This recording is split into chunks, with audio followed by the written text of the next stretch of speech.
বাংলাদেশের সর্বদক্ষিণ পশ্চিম অঞ্চলের সাতক্ষীরা জেলার কালীগঞ্জ উপজেলায় প্রবাজপুর গ্রামে অবস্থিত প্রবাজপুর শাহী জামে মসজিদ ১৬৯৩ খ্রিস্টাব্দে সম্রাট আওরঙ্গজেব শাসনামলে নির্মিত হয় এই মসজিদ।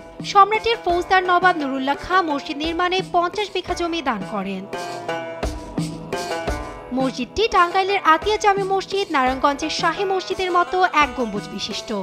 দৃষ্টিনন্দন এ মসজিদের বহির্বিভাগ দৈর্ঘ্যে ৫২ ফুট ৫ ইঞ্চি ও ৩৯ ফুট ৮ ইঞ্চি প্রশস্ত। মসজিদটির অভ্যন্তরে ২১ ফুট ৬ ইঞ্চির বর্গাকৃতির একটি নামাজের জায়গা আছে।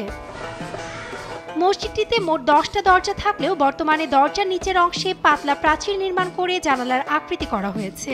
৩টি অলংকৃত মেহরাবও রয়েছে মসজিদটিতে।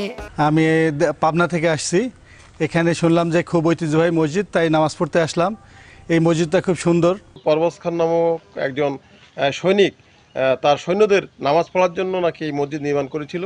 যে এই মসজিদটা সংরক্ষণ হোক সরকারিভাবে, এবং এই মসজিদের আদলে আরেকটা এখানে মসজিদ বাড়ানো হোক, কারণ প্রতিনিয়ত এখানে মানুষজন আসতেছে নামাজ পড়তে, তো মুসল্লিদের জায়গার সংকট হয়ে যায়।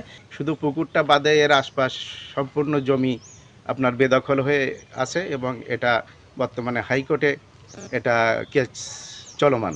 সময়ের সঙ্গে সঙ্গে মসজিদটির অবকাঠামো ক্ষতিগ্রস্ত হয়েছে। প্রয়োজনীয় সংস্কারের অভাবে রয়েছে ধ্বংসের ঝুঁকিও।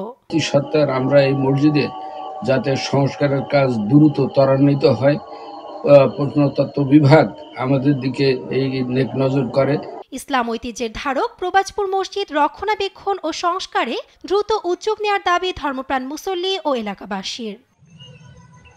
নিউজ ডেস্ক, দেশ টিভি।